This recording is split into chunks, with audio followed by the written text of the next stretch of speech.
of Lagos. I am Modupe Akinyosoye. And, speaking about station, always on the verge and always the call of duty to bring to your listening pleasure beneficial information. And as we have the rainy season approaching, though we still have the inconsistency, but we need to be proactive and of course prepare for the season. And just quickly giving you tips on how we can stay safe during this raining period. We have to be heavy on our personal safety and hygiene, staying dry. Now you can go about with your umbrella, raincoat, or other waterproof gear to stay dry when venturing outside, and make sure that you wear non-slip footwear to prevent falls on wet or slippery surfaces, because we're having more of slippery surfaces. And of course, let's practice good personal hygiene, including regular hand washing, avoiding contaminated food and water.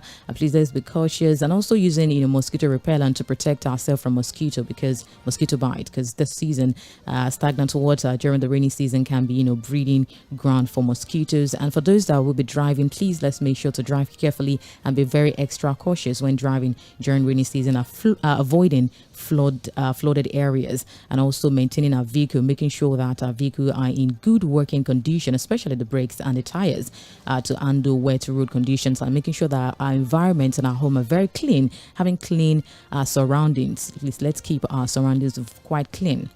And we should check for any leakages and having safe footwear.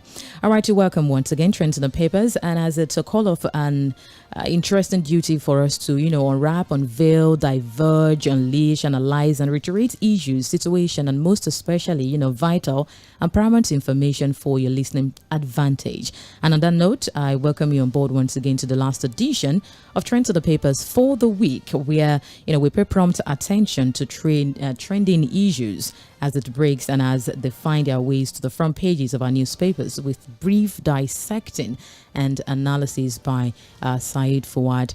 We're live on Facebook and YouTube. You can join us live to enjoy an audiovisual experience. And on Facebook and YouTube at Miller 98.3 FM.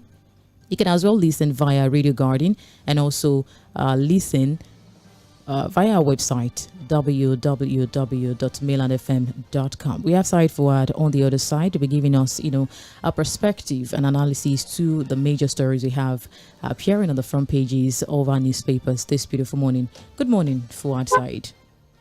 Yeah, good morning, Lady Mo. How are you doing? Doing very well. Good morning. How are you doing? Good morning. Fantastic. Good. Very good. Yeah, good to know that. Fantastic. Though it's not raining this morning anyways. Oh, it's the normal morning. No rain this morning. No rain this morning. We still have the inconsistency anyway, but it's as much as very important to stay proactive, be prepared, and avoiding, getting our debt into waterways.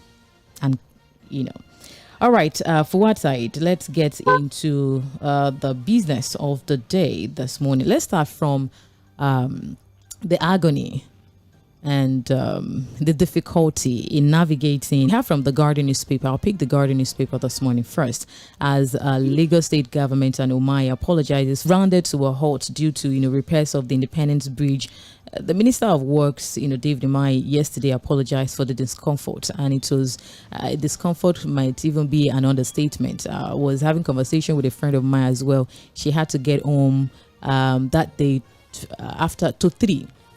And then, of course, just as she had less than 2 hours to, just rest and then prepare for the next day, and back to the same all over. According to the Minister of Works, Umahi said that the decision to close the bridge was an error and solely made by the Federal Controller of Works, Lagos, that's Mrs. Olukorede Kesha, and the minister had earlier directed the reopening of the bridge, which was temporarily closed for rehabilitation. And according to the governor, Lagos State Governor Babajide Sanwo-Olu, who also visited the area, said or asked the Lagosians to think outside the box.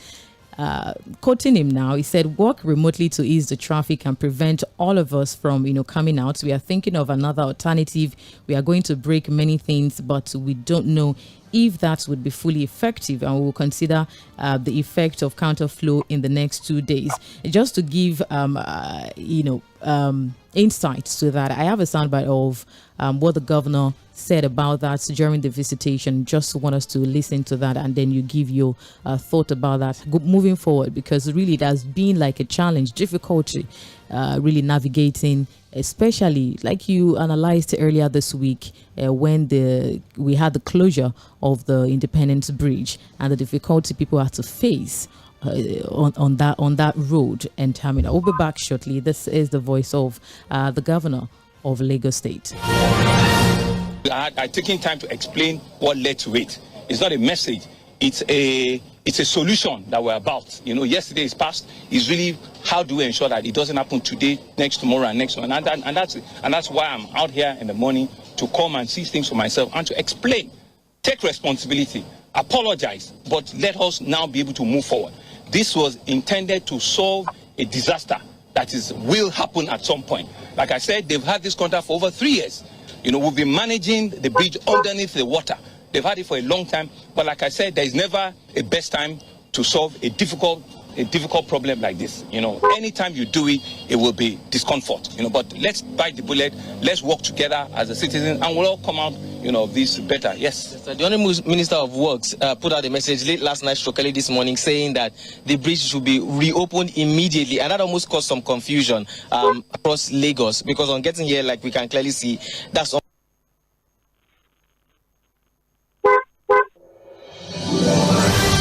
Minister. We are the ones on ground right here, and you can see for yourself. It's not about name mention or blame game or anything. We are in the same government, and we know that the intendment are good intentions. Like I keep saying, it is because there is a disaster for over 3 years. If you have the contract for over 3 years and you've not been able to fully implement the thing, if anything happens, you will be one of the people that will say that why did you not take this difficult decision? Everybody wants a bridge.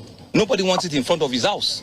That's always a but. If you take a decision that we need to build, I'm taking time to explain. All right, Fᴜᴜ, the governor gave he reiterated the necessity of that happening at this time, and he also gave the options of working remotely and all of that. Fᴜᴜ, how do we navigate this? Well, the governor talked about taking a very tough decision.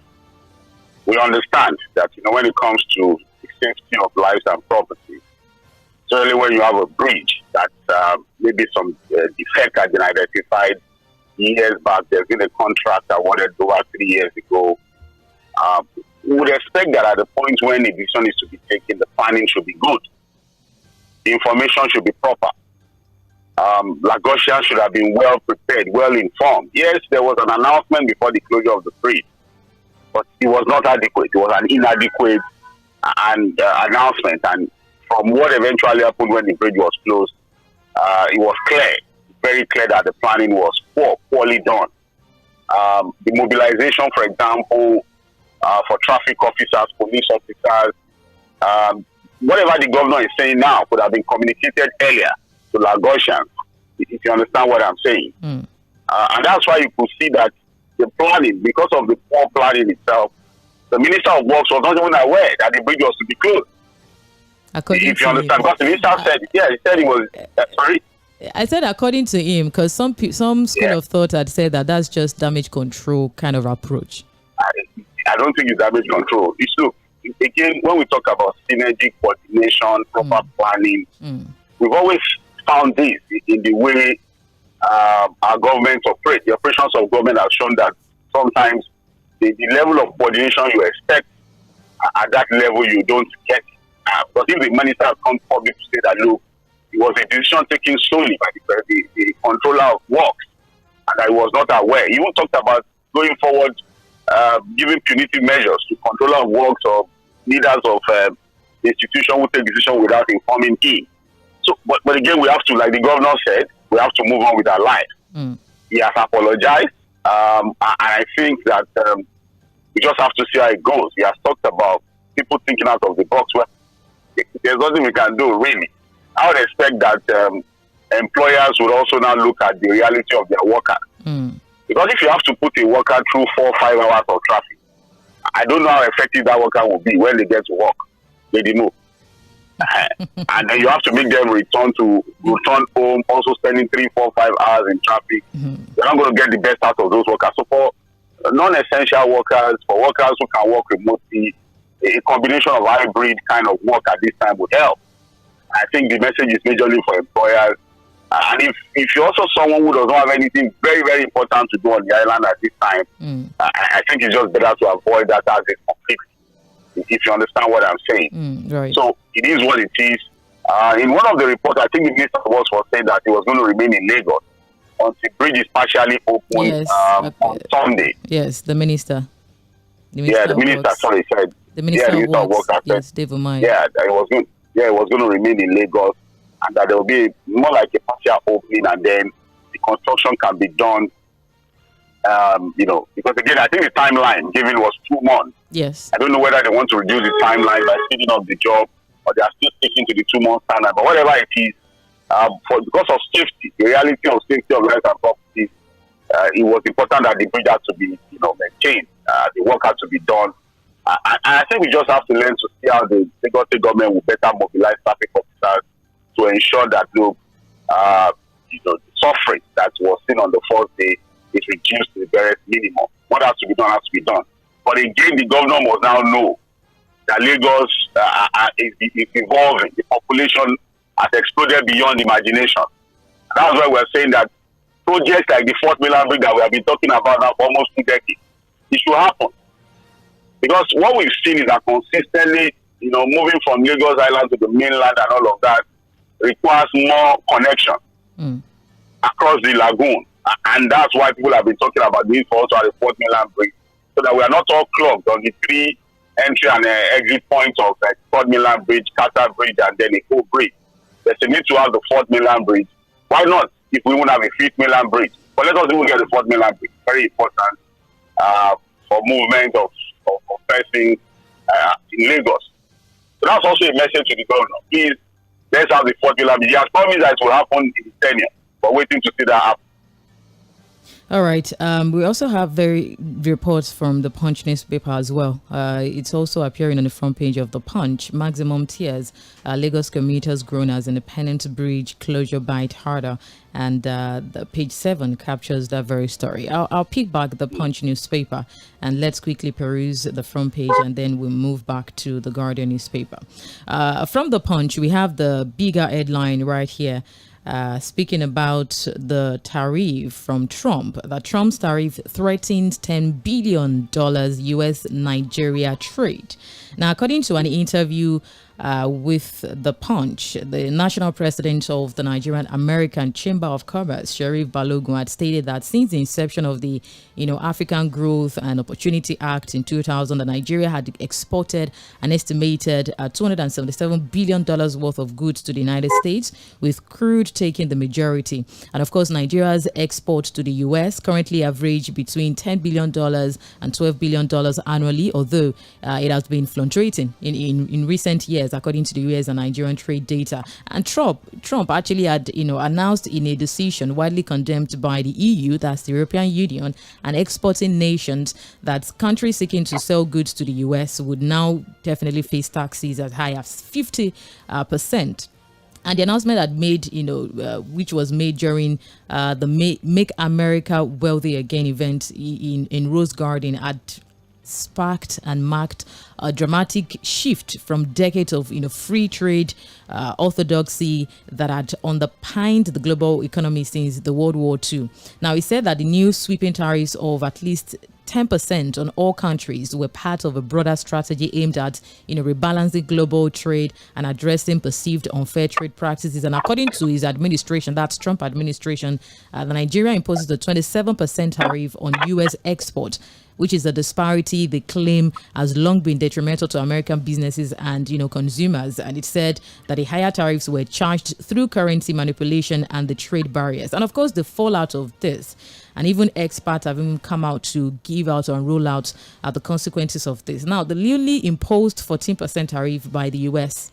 Donald Trump on exports by Nigerian businesses now present a significant risk to the $10 billion annual export to the U.S., which potentially will be disrupting key sectors as oil export, agricultural trades, and even export and trade associations are concerned now about a potential global trade war. Experts saying in even separate interviews that noting that the policy would raise prices of goods and services for consumers, would weaken the standard of living, will slow down manufacturing activities, will even hinder international trade and consequently weaken demand for Nigerian oil in the U.S., one of its key markets. And experts are predicting that Nigerian oil earnings were poised for a significant decline following the announcement of the new tariff regime. Fouad, do you align with? Well, there's a real cause for concern, whether we like it or not, because of the volume of trade we have with the United States of America. So it's just natural that, like other countries of the world, are getting really concerned about this new disruption from the Trump administration. He called it the Liberation Day, and it's part of his MAGA plans, what he calls the Make America Great Again plan. And so what he has done, again in reporting what has happened, is him slamming different tariffs on 185 different countries in the move. So it's not just a Nigerian thing. You're right. But how does it concern us? How does it affect us? Is what we want to focus on. But again, he's talked about Nigeria having a 25% tariff on goods from America to Nigeria. I've seen experts, I've listened to experts from different parts of the world question the calculation of the White House, how they came up with those calculations. For example, I think there was a country, I think Indonesia, where he said the tariff was 90%. And I'm like, can there be a 90% tariff of any country against the U.S. goods? But people have said that, look, this is not the normal White House. This is not the normal USA. There's something abnormal, quote and unquote, about this White House under President Trump. It's destructive. He has his own way of doing things. The effect already been felt, even in the U.S. The stock market has had a negative plunge since this announcement of tariffs, because again, industry players are also on the edge, waiting for what will be the result of this new decision.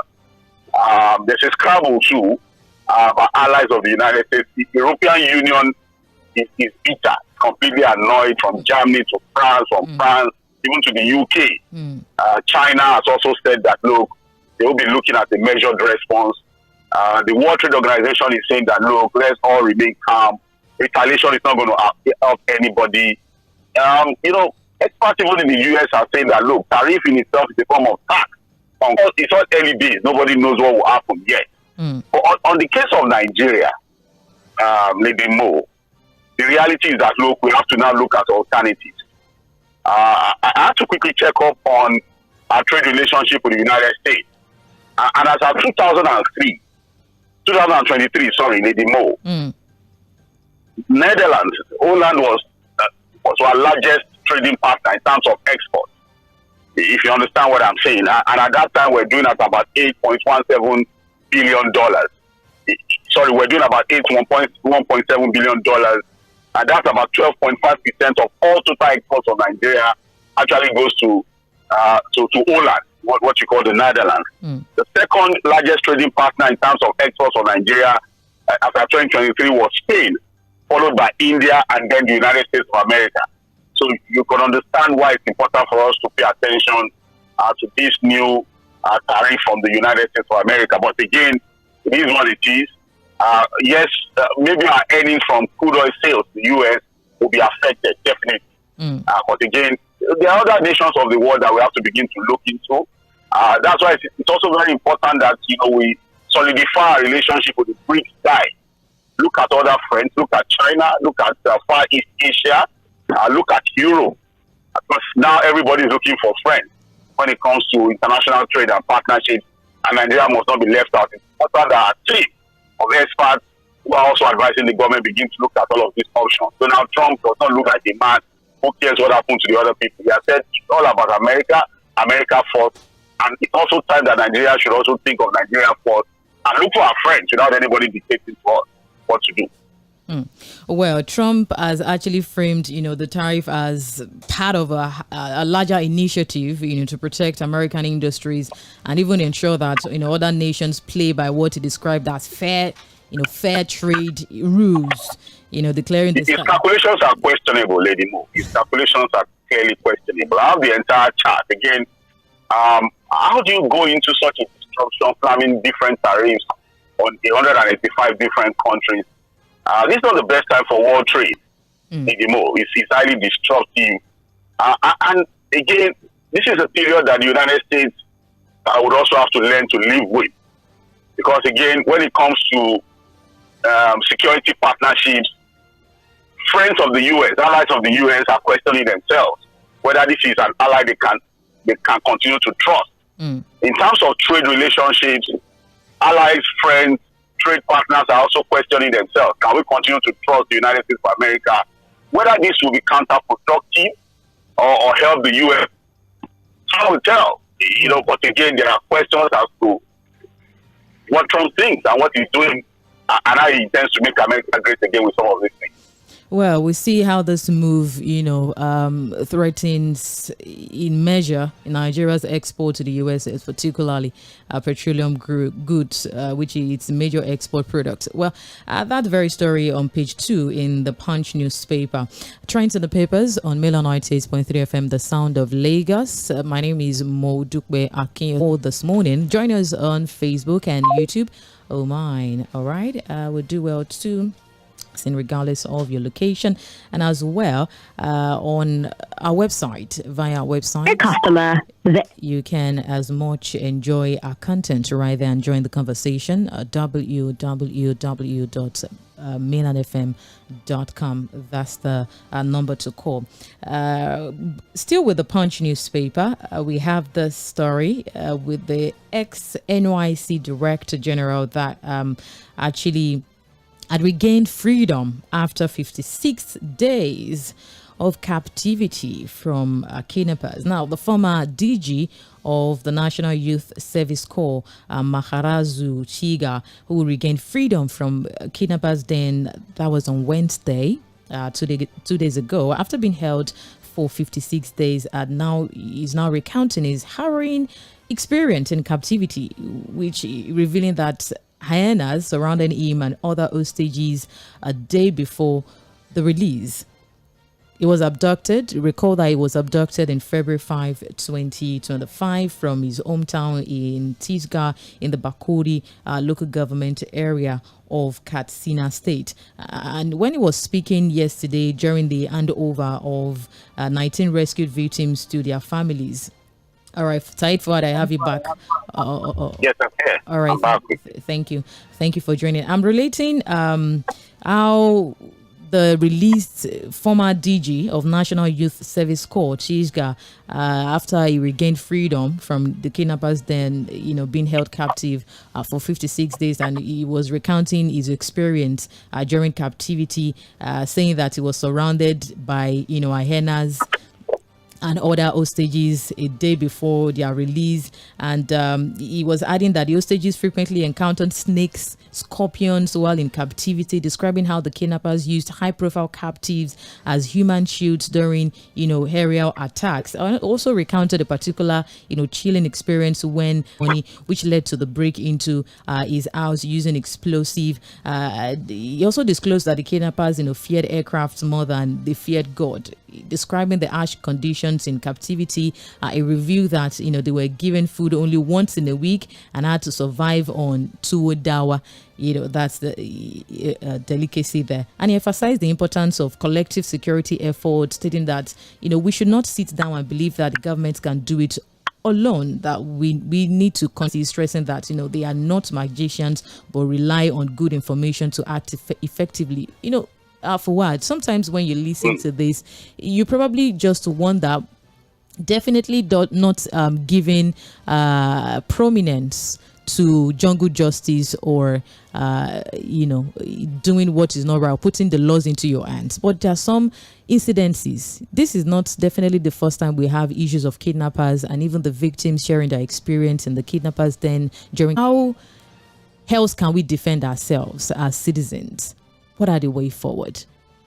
Well, again, kidnapping has become a major security threat.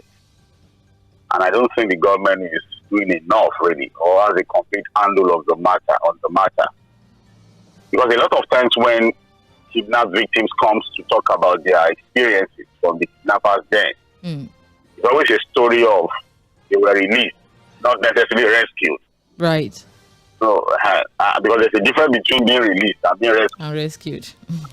So if it's about, after spending some days in the kidnappers then, he has not been released. The conclusion is that, look, ransom must have been paid. You've met with some of the requirements. And of course, the ransom means all the requirements to release if you are not rescued. It means that whatever must have been demanded for. You remember the ⴜ youth leader story too? Yes. To deal with this security threat called kidnapping, because it's somewhere in Edo State, around Edo State or Ondo State. So you can see that these are issues that have gone beyond a particular region. It's now widespread. Our highways are no longer secure. And it's just important that, again, the National Security Advisor, I do now. The last time you were talking, all our highways are now safe. Here's a man now, a top government official who has just come out of 50-something days of being in the kidnappers. And look at the story. These are guys who know what to do to cover. These are guys who know where to keep these kidnappers. They use them as human shield when they are to be attacked. So what it means is that we need to first admit that this has become a major security threat. Living in denial about this issue would never solve it. I keep saying that one of the first steps to solving a problem is first admitting that there is a problem and not living in denial about it. And then getting to work really hard to solving the problem. This is one problem that requires concerted effort. Everybody must follow. We've seen several Nigerians who have also lost their lives in the hands of kidnappers. And it is important again that we must not stereotype these issues of kidnapping to think that it is one tribe doing it. Consistently, we've seen that, look, it's not a regional problem, it's not a tribal problem, it's a national problem. We've seen conspiracies, complicities amongst tribes and regions and ethnic groups too. So it's not to limit it to say, you think it's a Fulani ethnic. This is not a Fulani thing. It's a national problem. And because I keep telling people too, maybe kidnapping will not have happened in some places too, if there are intelligence gathering, proper security, community engagement, these services. Even the president must agree that this is a problem. It's become a big problem. The government is not doing enough, and we now need to do what is right to secure the lives and properties of Nigerians. That is what we now have to start to talk about. I listened to the story. He talked about scorpions. He talked about the hyenas almost killing them. Thank God for his life. But there are Nigerians who were not that lucky, who have lost their life. Some of them paid ransom, and the kidnappers still killed them. Right. God help us. Questions have always been surrounded about, the way you're talking about intelligence gathering and how difficult it could be, because the question is, while they contact the families, especially when they ask for ransom, they contact the families of the kidnapped victims. They definitely do that via, a number which could be traceable. And why the security personnel, find it difficult not to be able to work with that, with the level of data that we have, because it seems like maybe we're deceiving ourselves if we say our data, it's not adequate and all of that. People use bank accounts. We did NIN, we did BVN, we did the Yes, NIN, BVN, and why the security personnel... many times I've completed for the government, for different... Still find it difficult to track down, this via... payments and all these kinds of things. There are some payments and all stuff. It's a big problem, really, we need to address. All right. Very big problem. Page 41 captures that from the Punch newspaper. Away from that, Fuad, on the foreign trips now we are having, several reactions about the foreign trips, especially by president. Opposition are now accusing president and the vice president of wasteful spending. Now, following the president's departure, that was yesterday, 2 days ago, for a 2-week working leave in France, and just day after, that's yesterday, Vice President Shettima also left the country for Senegal to attend the country's Independence Day celebration. He had arrived in Dakar in Senegal, and now we are now having accusations from opposition parties who describe the travels as wasteful and insensitive to Nigeria's current economic struggles. Now, the coalition of United and its deputies' excessive travels abroad, according to the CUPP National Secretary Peter Ameh, stated that the president's frequent foreign trips have now created a leadership vacuum, negatively impacting various sectors in Nigeria, and also further criticized the president for his frequent trips abroad, questioning whether France had become Nigeria's second home. Now, the PDP Deputy National Youth Leader Timothy Osadolo also weighed in, calling the constant travels by both leaders a sign of irresponsibility and a lack of commitment to Nigerian people, calling on President Tinubu to be transparent about his health, suggesting that his frequent trips abroad may be related to maybe medical treatment. And the NNPP National Publicity Secretary Ladipo Johnson also voiced similar concerns, criticizing the president and vice president for leaving the country on autopilot while Nigerians continue to face numerous challenges, urging the president to reconsider his approach, suggesting that he should focus more on serving the Nigerian people rather than prioritizing foreign engagement and the likes. Of course, several reactions to that. And according to what we have on ground, the third man who is, in charge of the country. But the question is, the essence of this trip, what are the economic benefits of the essence of this trip? Because it's just like when we compare it to a father leaving the house saying, okay, I'm going on a business trip, what is the consequence of his absence in the family? And necessarily, or the father could make possible and necessary provisions to keep the family running. But the question is the benefit, especially the economic benefit of these foreign trips, and even speaking about the call for cutting down on the cost of governance and vis-a-vis the foreign trips, the spending on the foreign trips that we have. That is it necessary to go to these trips and spend, because definitely they'll be spending a lot of money on the foreign trips forward. What are your thoughts? Well, of course, no one would expect that the president would not have foreign engagement. Of course, no one would expect that the president will not, at intervals, leave the shores of the country for diplomatic engagement, foreign engagement. It could be on trade, it could be on foreign diplomacy. Several reasons why the president of a country will leave his country for other nations. It could even for ceremonial reasons and all of that. So it's expected that, of course, you don't have to have a president that will just sit back without leaving the country. It's not as if that's what we are expecting.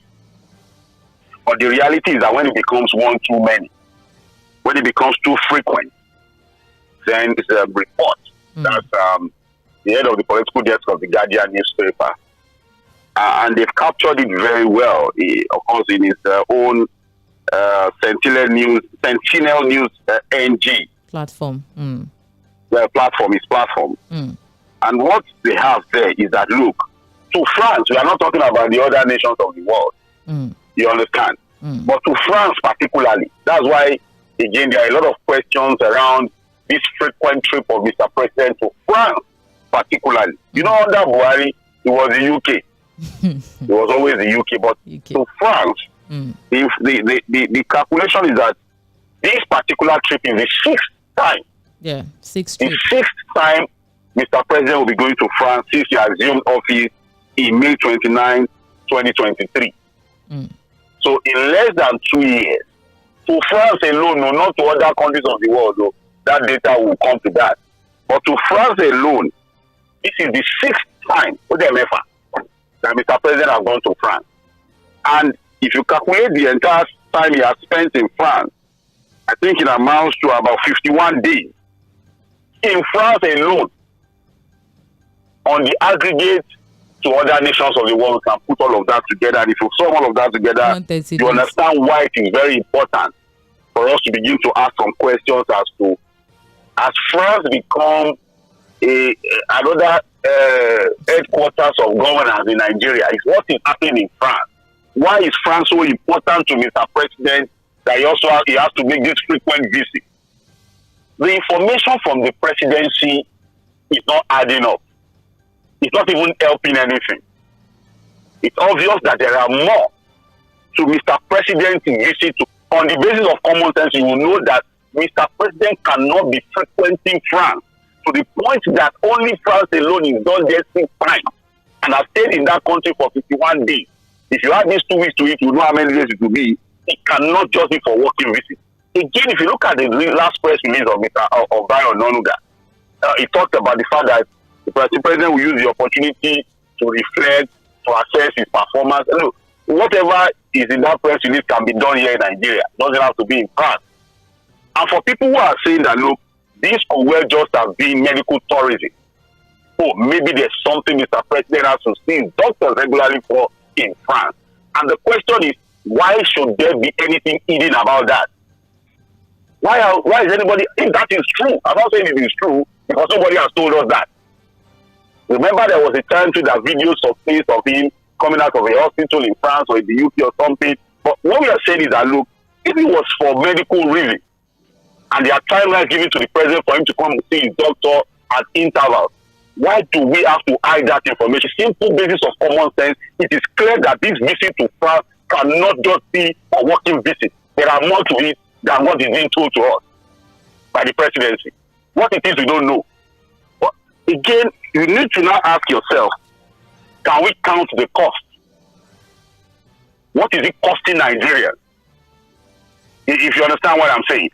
On these trips, people have put figures to it. I'm not going to dwell on that, but we cannot have our guess. We can guess and begin to assume what could have been the cost of these frequent trips of Mr. President.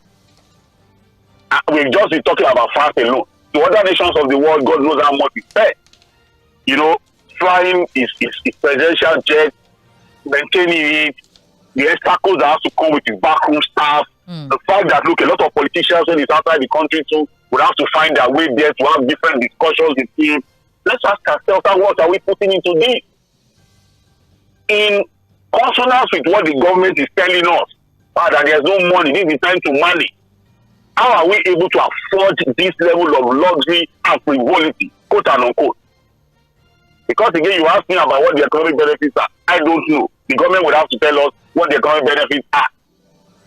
But no matter what they tell us, I've always told you when it comes to assessing economic performances, you have to ask the people, has your living standard gotten better? So at the end of the day, we need to ask ourselves, what is that thing about the foreign trips of Mr. President that we are not being told? Especially this particular visit to France. If there's something more to it than just being working visit, what is that thing exactly? And do Nigerians deserve to know? And if we deserve to know, why are they not telling us? And then you can now see, it has also become a pattern. I think it's become consistent now. When Mr. President leaves the country, the Vice President also does what? Leaves the country. Yeah, to represent, there was an invitation. We are just saying now, it also comes at a cost. Right. It also comes at a cost. Then the third part, the third leg of the conversation is this: who is in charge?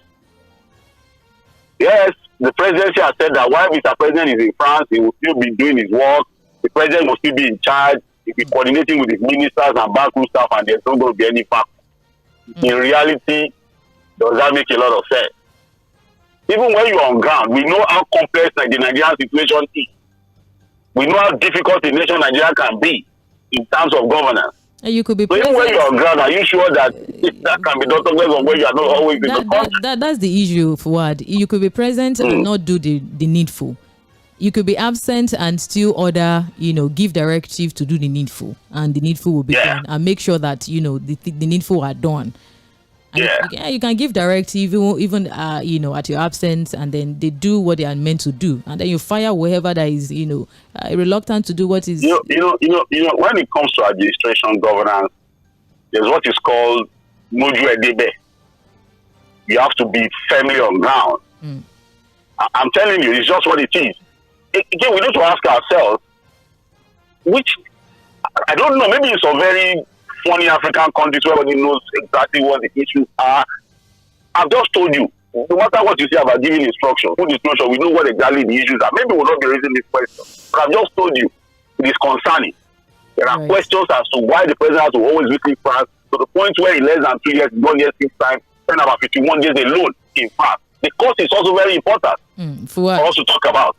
Yes. Yeah, our time is fast spent, so that we can quickly touch on other stories. Of course, an average Nigerian is concerned about what is done, that will affect directly or indirectly affect him living as a citizen, regardless of whether you are in the country or out of the country. No. You have to be. Look, that one is another conversation. What we are saying is that before we even begin to talk about that, shouldn't we begin to raise questions, ask critical questions about? Some people tell it doesn't matter. It matters, unless you are deceiving yourself. Okay, all right. Because we're talking about public funds here. The conversation definitely continues. It doesn't stop here. We'll continue the conversation probably. Okay, that very story is on page 42 in the Punch newspaper. Also from the Punch newspaper quickly and appearing on other, of course, releasing a press release yesterday, the Independent National Electoral Commission, with the outcome of the review of the signatures and thumbprints of the petitioners for the recall of the senator representing Kogi Central Senatorial District. And of course, the body of the press release after their regular weekly meeting, which was yesterday, 3rd of April 2023, among other issues, that the meeting considered and approved the report of its physical count of the signatures and thumbprint forwarded with the petition for the recall of the senator representing Kogi Central Senatorial District in line with Clause 2B of the Regulation and Guidelines for the Recall 2024. Now, the Commission had assured Nigerians that it would handle the matter with fairness to the parties involved and in line with the provisions of the law and the regulation and guidelines. Firstly, they ensure that the petitioners comply with the requirements for the submission of the petition. Secondly, they notified that the members sought to recall in writing copied the presiding officer of the Senate and simultaneously published the notice of the website. And thirdly, informing Nigerians that the next step would be carefully ascertain the number of signatures, thumbprints to ensure that the petition complies with the requirement of the law, which the exercise had been completed. And for emphasis, the petition for the recall of the senator must comply with the provision of Section 69A of the Constitution of the Federal Republic of Nigeria 1999 as amended, which requires the signatures of more than 1/2 of the registered voters in the constituency. And the total number of the registered voters in the Kogi Central Senatorial District is 444,554. More than 1/2 of this figure, that is 50% plus 1, is like 237,277 plus 1, which is at least 237,278 votes. And across the 902 polling units in 57 registration areas and 5 local government areas that make up the senatorial district, the commission has attained 208,132 signatures and thumbprints from the submission made by the petitioners. And definitely this translates to 43.86%, which is not up to 50% plus 1 of the registered voters, which fall short of the constitutional requirement. And so, on that note, and that regard, the INEC, because of our time, had to dismiss that because the provisions were inadequate to not meeting the requirements. And now even the constituents are saying, well, we are not backing down. We'll continue to, because the petitioners saying that they are adamant on the recall, even after INEC has altered the process. A statement signed by Salisu Abiba from the constituent saying that, demanding for transparency, that they are not tired, demanding for transparency of the INEC, though they thank INEC for, even assenting to the ones that were submitted, and of course that they should not subject the process to ambiguity and administrative opacity and all of that. Fuad, just quickly. Well, it's obvious that the people or the person funding this recall process is not tired, and they are not tired because there's enough public resources. The people's resources are with them to throw around foolishly the way they are doing, and they are not going to stop because when it's not the money you recall a senator, that has also shown the world that our people are with her.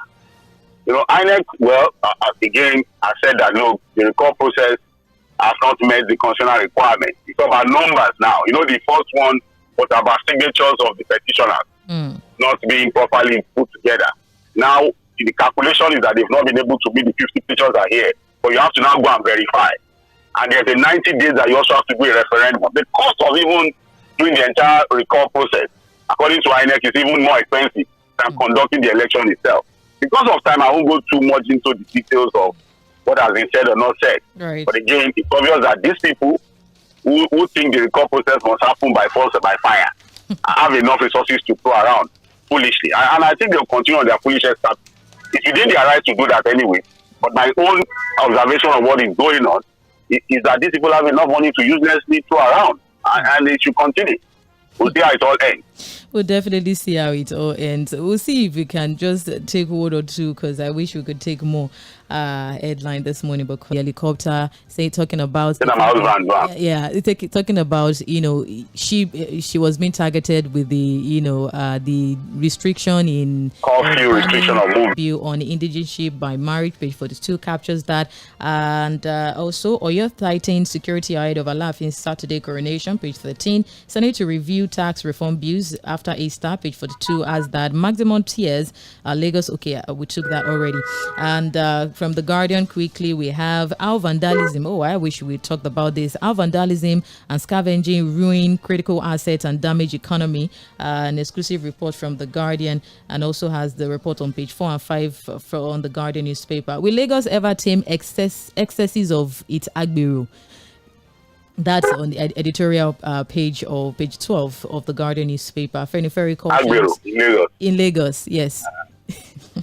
They ever tame Agbero in Lagos? Yes, will Lagos ever tame excesses of Agbero? Really? Because anyway, a lot of we take conversation with definitely, because trust me, there's so many things that we need to. We are not talking about. We are not doing anything about them, and the fallout, the consequences. Yes, we are talking about them, but it's about the talk. The talk is one, then action. What do we do? Are we doing? Who's going to take action on them? Ask the follow only. When something pass your power, what you go do? It's okay. All right, we'll step aside. Our Morning Express continues right on the frequency, Mela 98.3 FM, the sound of Lagos. Thank you for that. We'll be back shortly. Thank you. All right, really appreciate. You are listening